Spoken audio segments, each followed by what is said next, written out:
times, children are withdrawn, they do not eat their food, they cry excessively for no reason, and you as parents wonder why they cry, or why they're withdrawn, or why they do not eat, or why they are absent-minded. Well, it may be as a result of mental illness or whatever depression they're going through. So today on Children's Clinic, we'll be taking a look at mental illness in children against the background of child trafficking. Stay with us to know what child trafficking is all about and some of the telltale signs you see in children, and you know that as what you need to keep an eye on your children. My name is Jumoke Adesua. Welcome to this week's edition of Children's Clinic.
On this segment on Children's Clinic today, like I said, we're taking a look at speaking of for children against the background of mental illness.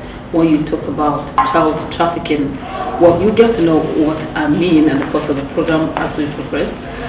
It's about Unitide season now.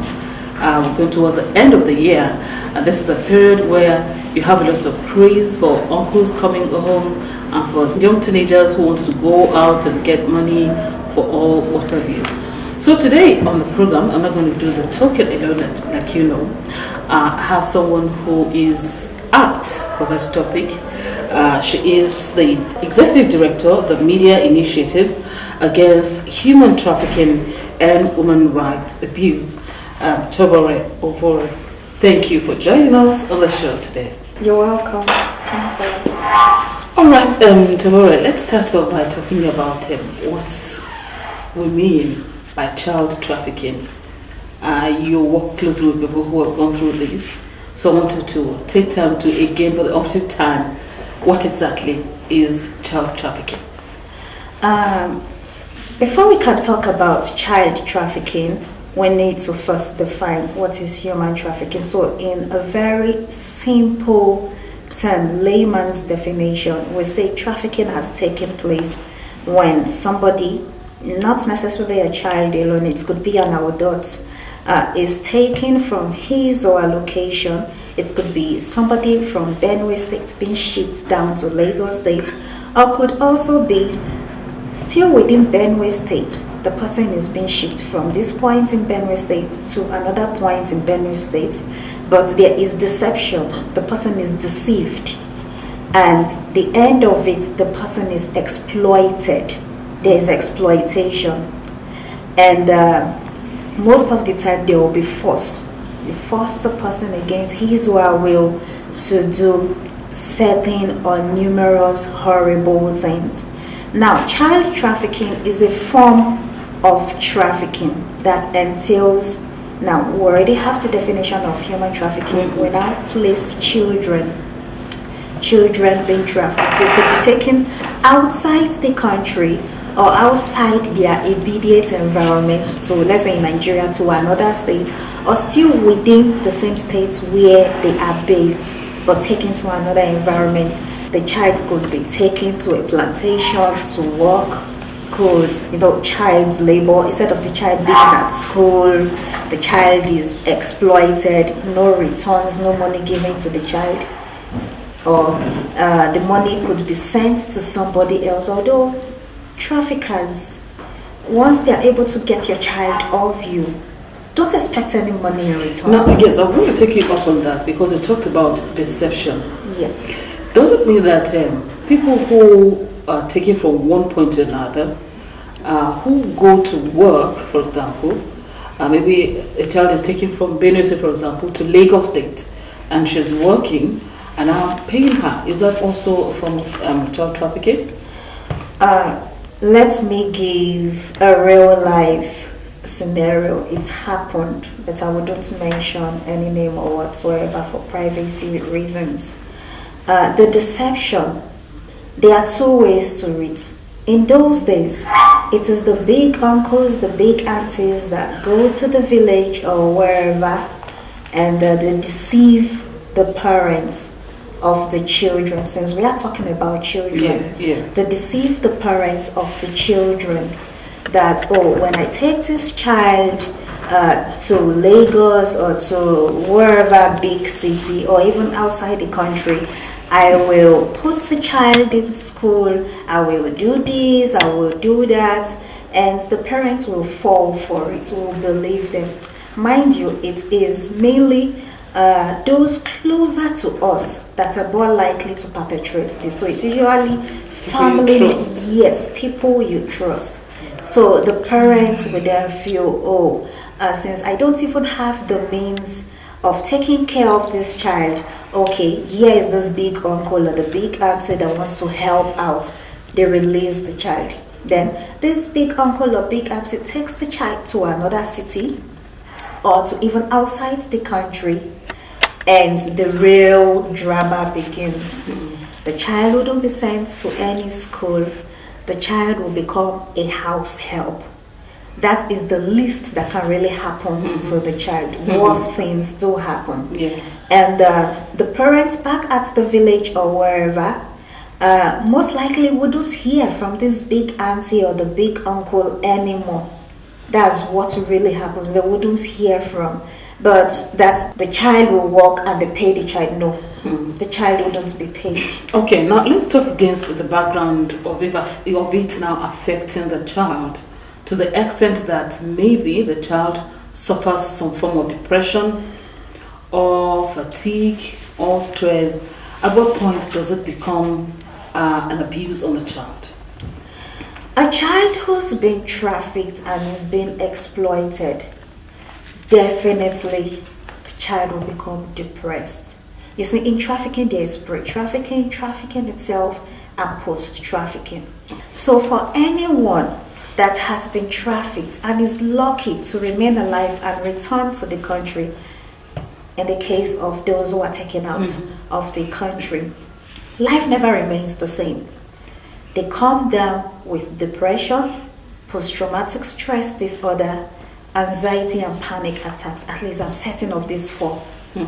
They will certainly come down. So for all of these four? Yes, they will. They will certainly go through this. Managing this isn't funny. Okay, what's the effect of all of this on the child? The depression, fear, the post-traumatic experiences. What's the effect of this on the child?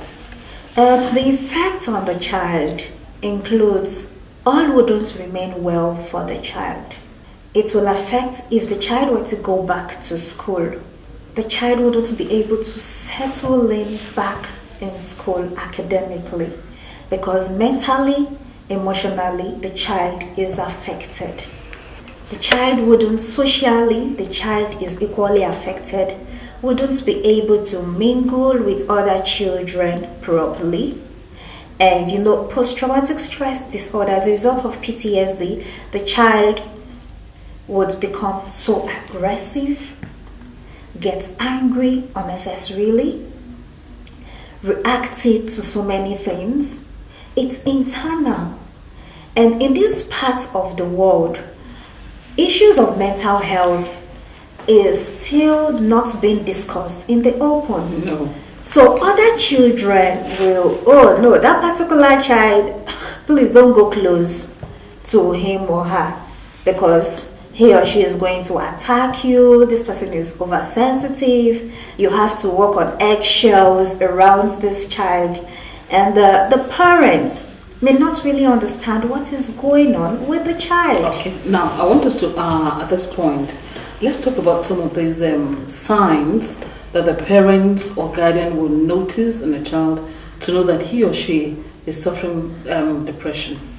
Okay, for that of depression, from personal experience, I would say the child, it runs extremes. The child will not be able to sleep, complete lack of sleep, or the child will sleep too much. So it's the extremes. It's either he doesn't sleep or he sleeps too much. Yes, the child wouldn't be able to eat, or we eat too much. Okay. The child will become so sad, isolating, just wants to be alone. But there are some rare forms of depression. There is hyper. You think the person is excited, but no, the person is dying silently. Yes, the person is dying silently, and if not noticed in time, suicide and depression, they go hand in hand. You end up having some children who are suicidal. You just hear that this child one day committed suicide. And people will be wondering, oh, but the child was happy. Or why will a child kill him or herself? Now you talked about extremes. So it means that it's not only children who are withdrawn, who are losing the appetite, or who are not sleeping. You're talking about the hyper. Yes. So which means that if a child also is maybe too playful or eats too much, because if it's the extremes now, or what exactly? I wanted to take time to explain that. Not too playful as in the regular little child, be too playful, or a child with ADHD or whatsoever. No, not that type of playfulness. The child there's this unusual excessive smile. The child is wearing a mask. Behind that mask is somebody dying, someone wanting help. But it now depends on the kind of environment the child finds himself. Yes. If it is an environment, there are some families that when a child tries to speak up that, oh, mommy, this is how I'm feeling, what do you know? They shut the child down. So if a child is coming from such an environment, he or she would rather, I better just keep quiet and I simply hold on to the pains, and it gets to a point the child can't take it anymore. Now, if a parent notices these signs, what steps should the parent take to save the child? Any parent who notices such, go to the hospital. Medical, mental health experts are very much available at general hospitals. I wouldn't know about the private hospitals, but I know of general hospitals. For instance, in Lagos, LASUTH, LOTH, the government-owned hospitals. And I'm aware that many of them, the services there are free. You don't have to pay. Yes, in Lagos State, you don't have to pay. And for children, it's even much more. It's even friendlier. The doctors are on ground to really help. I'm speaking from personal experience. So no parents should start anything self-medication or let's try this, let's take the child to whatsoever religious outfits. I was going to say, what is the place of religion is this? They will certainly get abused. They will get abused, which will worsen the condition of the child. So the first place to go is to the hospital? To the hospital, yes. Now let's talk about the family. No doubt this will have an effect on the family. Certainly. So how does a family cope with this, and how do they help the child? I would advise that no family in the first place should feminize poverty. That's sending the, oh, we're so poor, then our daughters should start churning in money. No family should use their child or their children as automated teller machines or start vomiting money for us. No. If that can be prevented, they wouldn't get to this other stage. But if unfortunately they get to this stage, they have to brace up. It's better not even get to this stage. Because to start with, when it comes to the medications the child will have to take, or anyone with depression, PTSD, you don't just take just a medication. There will be the mood stabilizers, antidepressants, Which are quite expensive. they're quite expensive. So let's say a family is living on the minimum wage, 18,000 naira, and in a month they have to part for medications alone. Your medications, you have to pay for them. Don't to see the doctors and so on, the go therapy, you are not paying, yes. But for the medications. And the medications are quite expensive. If you don't know where the next meal is coming from, or you are surviving on minimum wage of 18,000 naira, can you really part with 15,000 naira every month on medication? Is it worth it? That's one. So there will be financial, economic stress for the family.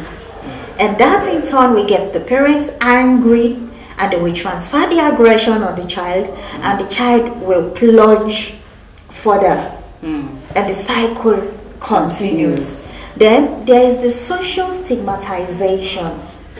In this part of the world, the social stigmatization, people will tell others, that woman, let me speak Yoruba, I'm waiting Yahweh. The child has lost it. Even if it is depression, just depression, the child is managing. As far as we're concerned in this part of the world, depression or whatsoever, they will say no, they're just putting icing on the cake. Everything is madness. So there is the social impact, negative impact for the family. There will be rejection, discrimination, the family, then even the child. Some families even discriminate as they reject the children at the end of the day. And then before you know, it's religious issues coming. Yes, and this is long term. This is long term. She has to live with. Treating, managing all these, you can't manage these under 6 months. No, it takes time. I'm aware of somebody that for the past 3 years now, this is what the person has been coping with, managing all these. It really takes time. And even when the child later stabilizes, much more later in future, let's say it's a girl child, she wants to settle down, wants to get married. Somebody somewhere who was aware of that will then tell the young man, that person, there is traces of madness in the family. This is what happened to this girl to this lady when she was a girl. And before you know, the circle continues.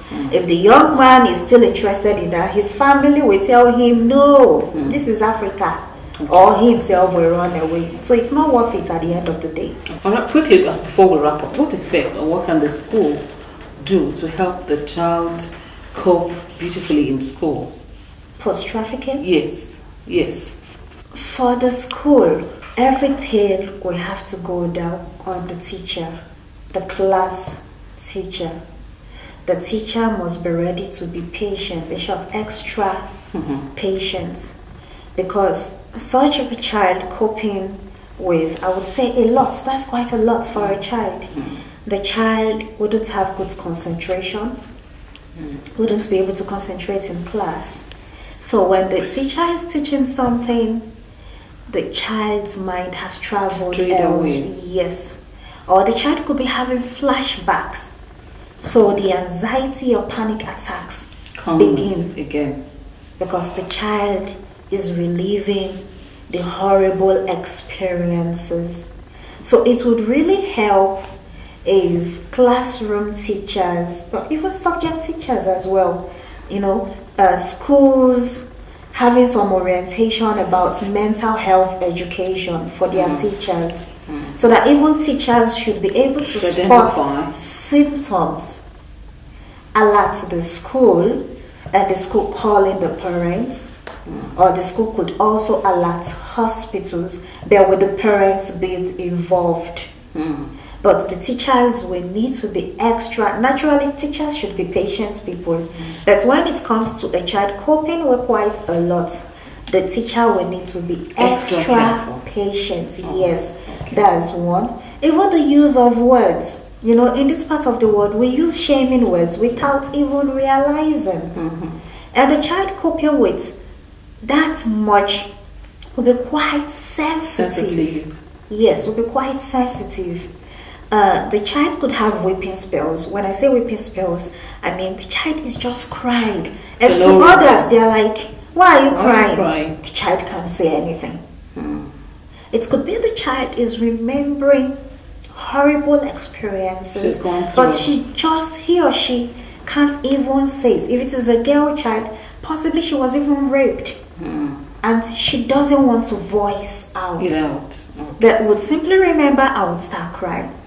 So if teachers are educated about mental health issues, they will fare better with such children. All right, thank you so much for time, Doctor. We really have to wrap it up here. Thank you for your time. And in case you're just joining us, the program is Children's Clinic, and today we're taking a look at mental illness in children against the background of child trafficking. I hope you have been informed. I have been. My guest has been Ms. Tobore Ovore, who is the Executive Director of the Media Initiative Against Human Trafficking and Human Rights Abuse. Thank you again for your time. You're welcome. Children's Clinic continues in a moment. Please stay with us. I hope you have been informed watching the interview. I have been informed, and I know that there are some telltale signs now. As a parent, you have to watch out for when your child is withdrawn or not behaving as you expected. These are some of the things you need to look into to guard the child. And you also heard from our guest on the show, the first port of call is the hospital, your medical doctor, and not the church. This is not to say that prayers do not work, but the first port of call is with the doctor, who will give you the right advice and counsel you need to know. I'll see you again next week on Children's Clinic. I hope you've had a nice time watching this edition of Children's Clinic. We took time to talk about mental illness in children against the background of child trafficking. I'll see you again next week. My name is Jumoke. Bye-bye.